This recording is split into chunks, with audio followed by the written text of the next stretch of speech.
पिछले वीडियो में हम लोगों ने बात की थी carbocations, carb anions, carbon free radicals, यानी जो रिएक्टिव इंटरमीडिएट्स हम लोग पढ़ रहे थे उसमें इन 3 इंटरमीडिएट्स की हम लोगों ने बात कर ली है, अच्छे से समझा है कैसे बनते हैं, क्यों बनते हैं, किस तरह से रिएक्शन करते हैं। आज रिएक्टिव इंटरमीडिएट्स में ही आज हम लोग बात करेंगे कार्बीन। ठीक है, कार्बीन क्या होते हैं? बहुत अच्छे इंटरमीडिएट होते हैं और ज़्यादा रिएक्टिव होते हैं, क्योंकि इलेक्ट्रॉन्स का जो ऑक्टेट होता है इसमें, कार्बन का जो वैलेंस शेल है उसमें कंप्लीट नहीं होता है। तो कार्बीन जो है बहुत अच्छे रिएक्टिव इंटरमीडिएट्स होते हैं और बहुत सी रिएक्शंस में काम आते हैं। आज हम लोग इसी के बारे में डिटेल से जानेंगे कि ये कैसे वर्क करते हैं। तो शुरुआत करते हैं हम लोग कार्बीन। अगर हम लोग देखें कार्बीन होते क्या हैं, तो देखो एक कार्बन पर 2 इलेक्ट्रॉन्स होते हैं और 2 बॉन्ड बने हुए होंगे, ऐसी स्पीशीज होती है कार्बीन। अब 2 इलेक्ट्रॉन्स जो है कार्बन पे, देखो 2 तो क्या है, ये बॉन्ड बना रहे हैं हाइड्रोजन से, जैसे बॉन्ड बना रहे हैं यहां, तो 2 तो बन रखे हैं बॉन्ड, यानी कार्बन के वैलेंस शेल में टोटल इलेक्ट्रॉन होते हैं 4 इलेक्ट्रॉन्स में से 2 ने तो बॉन्ड बना रखे हैं हाइड्रोजन के साथ। तो अब 2 बॉन्ड बनने के बाद टोटल वैलेंस शेल में इलेक्ट्रॉन हो गए 6, यानी हाइड्रोजन, हाइड्रोजन और 2 इलेक्ट्रॉन इस पर हैं। यहां से हम लोग देखें तो टोटल 2 इलेक्ट्रॉन्स और 2 इलेक्ट्रॉन्स और 2 इलेक्ट्रॉन्स, टोटल इलेक्ट्रॉन्स हो गए 6। ऐसा जरूरी नहीं है कि यहां पर सिर्फ हाइड्रोजन ही हो, और कोई भी एटम हो सकता है, लेकिन स्पीशीज जो होगी वो कार्बीन ही होगी जब कार्बन पर 2 इलेक्ट्रॉन फ्री हो। ठीक है, तो ये होते हैं कार्बीन। तो यहां हम लोग देख सकते हैं कार्बीन की जो स्ट्रक्चर है वो कुछ इस तरह से होती है, जिसमें कार्बीन बॉन्ड बना रहा है हाइड्रोजन से और 2 इलेक्ट्रॉन इस पर होते हैं। अगर हाइब्रिडाइजेशन की बात करें तो कार्बीन में हाइब्रिडाइजेशन होता है sp2, यानी एक s और 3 p ऑर्बिटल्स मिलकर के sp2 हाइब्रिडाइज्ड ऑर्बिटल्स बनाते हैं। तो जब sp2 हाइब्रिडाइजेशन है तो ऑब्वियस सी बात है स्ट्रक्चर कैसी हो जाएगी, वही जो कि हमने अभी तक पढ़ी थी रेडिकल्स में और कार्बोनाइंस में, इन सभी में जिस तरह से हाइब्रिडाइजेशन के अकॉर्डिंग स्ट्रक्चर देखी थी। तो sp2 हाइब्रिडाइजेशन अगर है तो स्ट्रक्चर हो गई यहां पर ट्रायंगुलर प्लेनर। तो ट्रायंगुलर प्लेनर स्ट्रक्चर में ये एक्चुअल में होते हैं। चलो अब हम लोग बात करते हैं, देखो टोटली 6 इलेक्ट्रॉन्स होते हैं इसके कार्बन के वैलेंस शेल में यहां। तो ऑब्वियस सी बात है इलेक्ट्रॉन का ऑक्टेट यहां पूर्ण कंप्लीट होता नहीं है।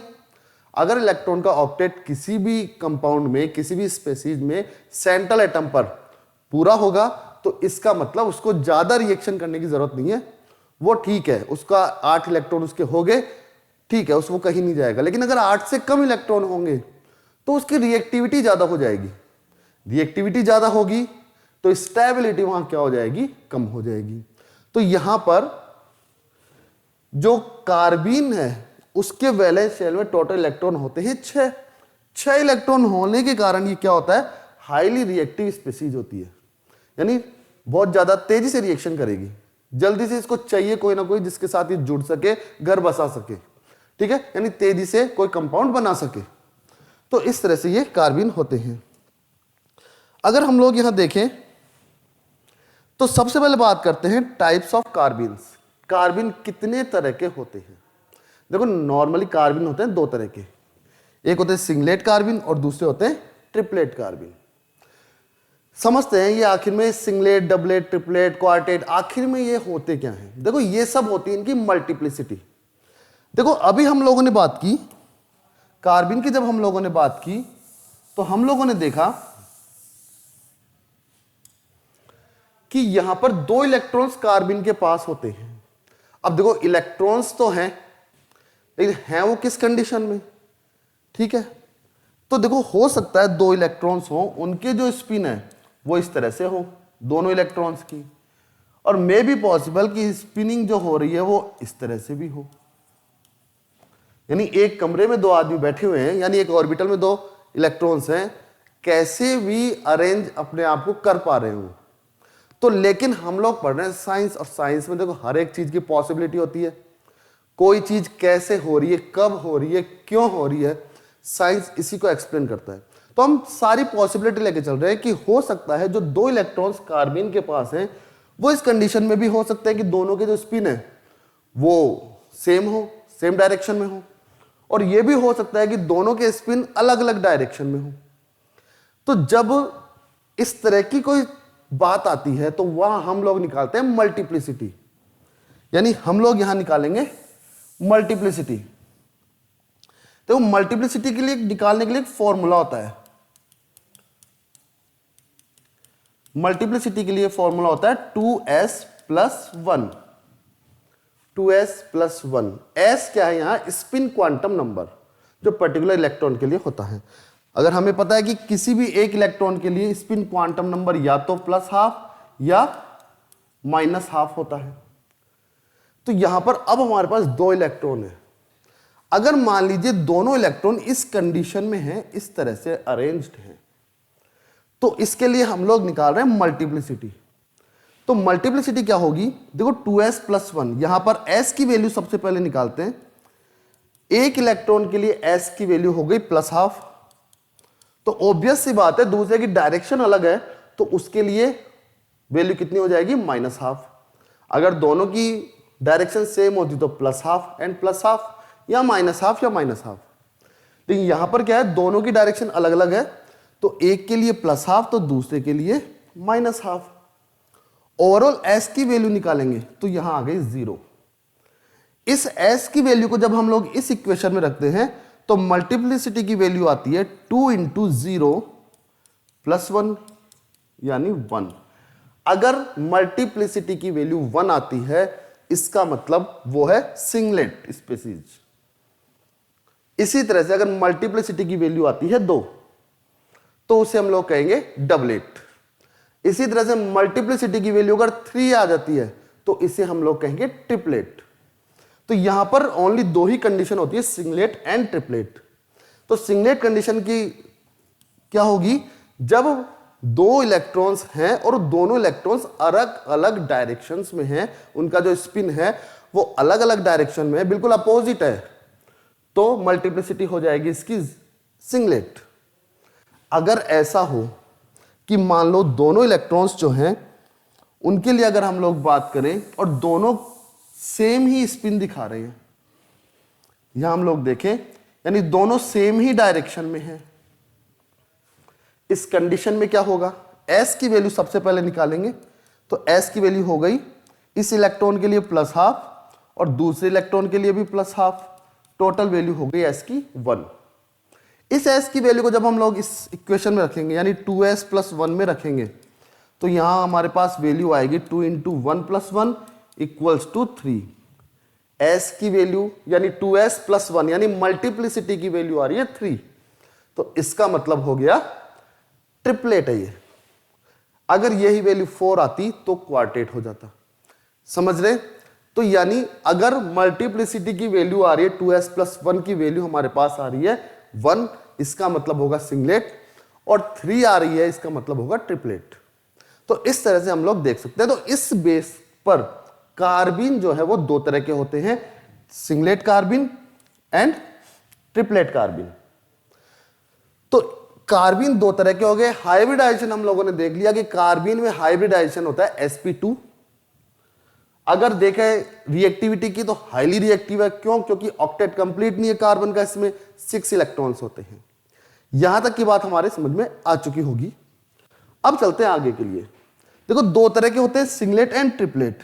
अब सिंगलेट जब भी होगा तो हम लोगों को समझ जाना है कि इलेक्ट्रॉन्स का अरेंजमेंट इस तरह से है, और ट्रिपलेट जब भी होगा हम लोगों को समझ जाना है कि इलेक्ट्रॉन्स का अरेंजमेंट इस तरह से है, यानी दोनों एक ही दिशा में मुंह करके खड़े हैं और इन दोनों की दिशा अलग अलग है। अब आगे अगर हम लोग देखें तो सिंगलेट कार्बिन को समझते हैं। सिंगलेट कार्बिन किस तरह से होते हैं? हम लोग स्ट्रक्चर की बात कर रहे थे कि इसमें sp2 हाइब्रिडाइजेशन होता है, तो और दो इलेक्ट्रॉन्स भी होते हैं, किस तरह से ये रह सकते हैं?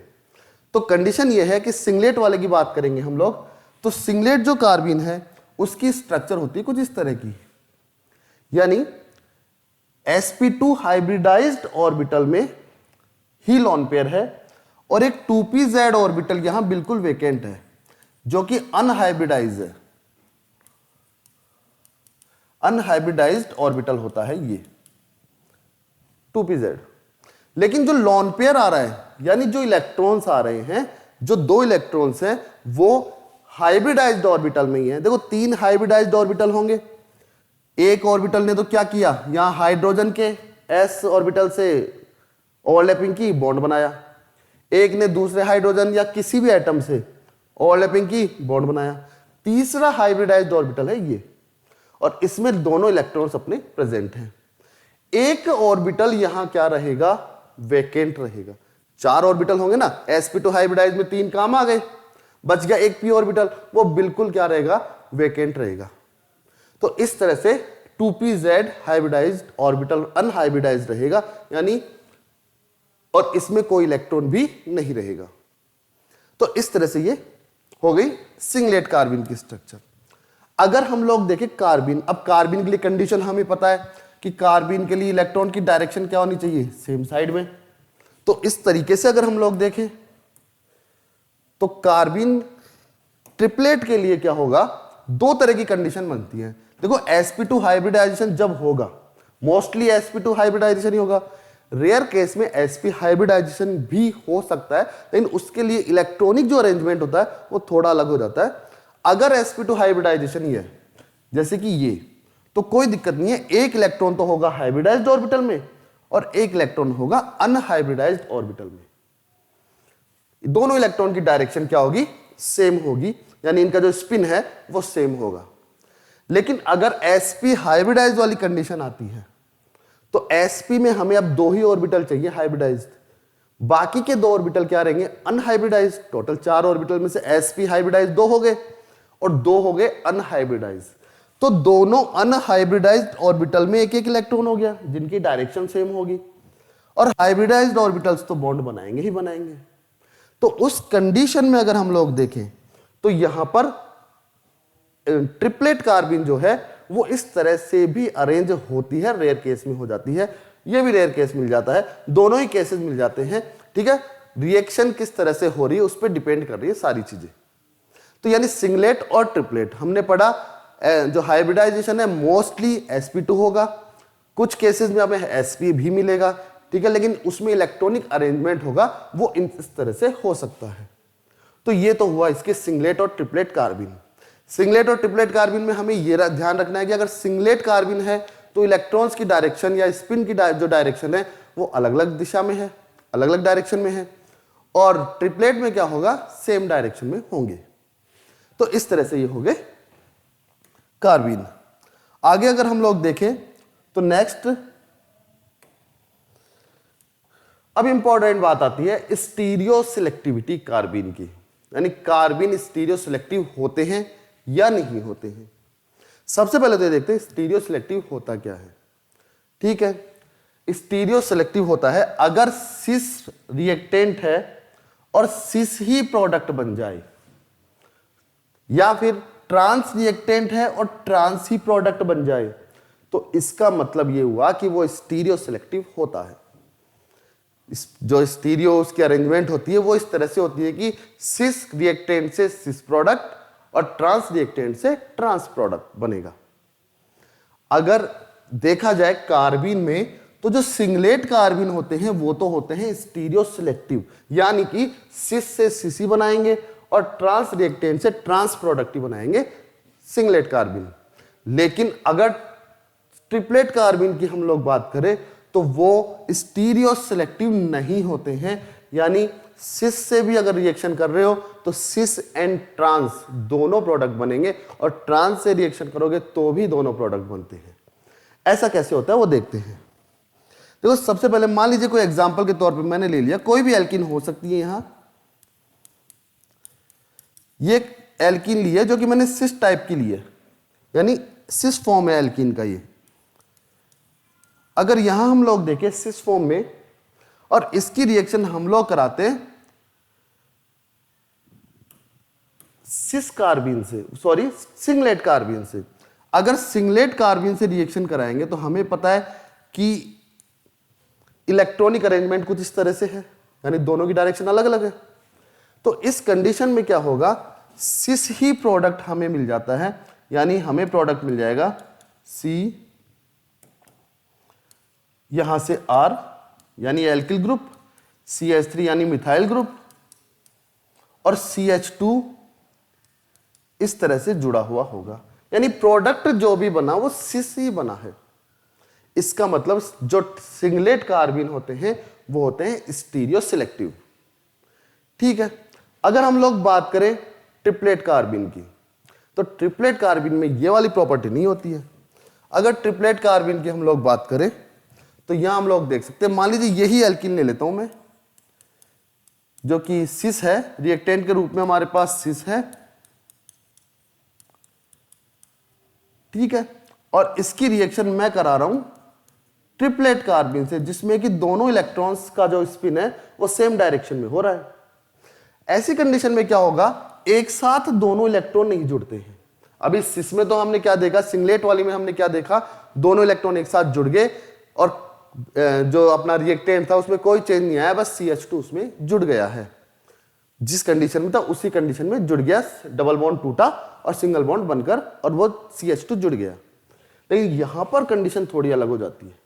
यहां पर होता क्या है कि जैसे ही ये रिएक्शन करेगा ट्रिपलेट कार्बिन, उस कंडीशन में क्या होगा, एक इलेक्ट्रॉन जैसे ही ये बॉन्ड टूटेगा, अब देखो वहां पर क्या है, दोनों इलेक्ट्रॉन इस कंडीशन में है कि अलग अलग ऑर्बिटल में है, अलग अलग ऑर्बिटल में है, तो एक पहले जुड़ जाएगा, एक कुछ समय बाद जुड़ेगा। तो इस कंडीशन में अगर हम लोग देखें तो मान लीजिए जैसे ही ये बॉन्ड टूटा, एक इलेक्ट्रॉन इस कार्बन पर, एक इलेक्ट्रॉन इस कार्बन पर, वहां से एक इलेक्ट्रॉन ने क्या किया, पहली रिएक्शन कर ली यहां, और एक इलेक्ट्रॉन इस कार्बन पे रह गया और एक जो इलेक्ट्रॉन था वो मान लीजिए यहां रह गया। अभी क्या है, सिंगल बॉन्ड बचा हुआ है और बहुत ही कम समय के लिए सिंगल बॉन्ड टिका रहा है। लेकिन अब हम लोग देख सकते हैं एक बाई रेडिकल बन गया, यानी दो रेडिकल्स हैं इसमें, तो इसे हम लोग कहते हैं बाई रेडिकल। एक बाई रेडिकल स्पेसीज बन गई। अब होता क्या है, जैसे मान लीजिए अगर किसी चीज को घुमाना है, हमारे पास कुछ इस तरह की चीज है कि एक तरफ कुछ जुड़ा हुआ है, एक तरफ कोई दूसरी चीज जुड़ी हुई है। अब हमें घुमाना है तो हम लोग क्या करेंगे, एक को तो स्टेबल कर लेंगे, जैसा है वैसे रखेंगे, और एक को हम लोग यूं घुमाते जाएंगे और डायरेक्शन बदलती जाएगी।